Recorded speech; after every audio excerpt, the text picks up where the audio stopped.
Ready ಆಗಿಬಿಟ್ಟು ಎಲ್ಲಿಗೆ ಹೋಗ್ತಾ ಇದ್ದೀನಿ ಅಂತ ಅಂದ್ಕೊಂಡ್ರಾ? ನಾನಿವತ್ತು ನಿಮಗೆ ಒಂದು ಇನ್ಫಾರ್ಮೇಟಿವ್ ವಿಡಿಯೋನ ಹೇಳೋಣ ಅಂತ ಹೇಳಿ ಹೋಗ್ತಾ ಇದ್ದೀನಿ. ನಾನು ಫೋಟೋನ ತೆಗೆಸಿದ್ದೆ. ಆ ಫೋಟೋನ ತೊಗೊಂಡು ಇವಾಗ ನಾನು ಹೋಗಬೇಕಾಗಿರೋ ಜಾಗಕ್ಕೆ ಹೋಗ್ತಾ ಇದ್ದೀನಿ.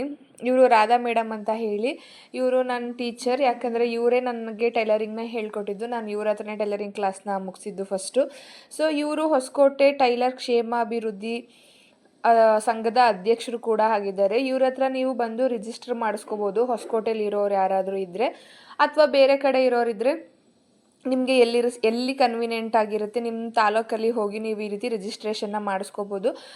ಹೊಸಕೋಟೆ ಕ್ಷೇಮಾಭಿವೃದ್ಧಿ ಸಂಘದಲ್ಲಿ ನಾನು ಟೈಲರಿಂಗ್ ಮೆಂಬರ್ಶಿಪ್ನ ತೊಗೊಂಡಿದ್ದೆ. ಅದಾದಮೇಲೆ ನನಗೆ ಟೈಲರಿಂಗ್ ಅಸೋಸಿಯೇಷನ್ ಕಡೆಯಿಂದ ನನಗೆ ಒಂದು ಕಾರ್ಡ್ ಬಂದಿದೆ. ಈ ಕಾರ್ಡ್ ಸ್ಮಾರ್ಟ್ ಕಾರ್ಡ್ ಅಂತ ಹೇಳಿ. ಇದರಿಂದ ಸರ್ಕಾರದಿಂದ ಕೆಲವೊಂದು ಬೆನಿಫಿಟ್ಸ್ ಸಿಗುತ್ತೆ. ನೀವು ಈ ಕಾರ್ಡನ್ನು ಮಾಡಿಸ್ಕೊಳ್ಳೋದ್ರಿಂದ ಆ ಬೆನಿಫಿಟ್ಸ್ ನಿಮಗೂ ಕೂಡ ಸಿಗುತ್ತೆ. ತುಂಬಾ ಹೆಲ್ಪ್ ಆಗುತ್ತೆ. ಮುಂದೆ ಲೇಬರ್ ಕಾರ್ಡು ಕೂಡ ಸಿಗುತ್ತೆ ನಿಮಗೆ. ನಿಮಗೆ ಇನ್ನೂ ಇನ್ಫಾರ್ಮೇಷನ್ ಬೇಕು ಅಂತ ಹೇಳಿದ್ರೆ ನಾನು ವೀಡಿಯೋನ ಯೂಟ್ಯೂಬಲ್ಲಿ ಅಪ್ಲೋಡ್ ಮಾಡಿದ್ದೀನಿ, ಹೋಗಿ ಚೆಕ್ ಮಾಡಿ.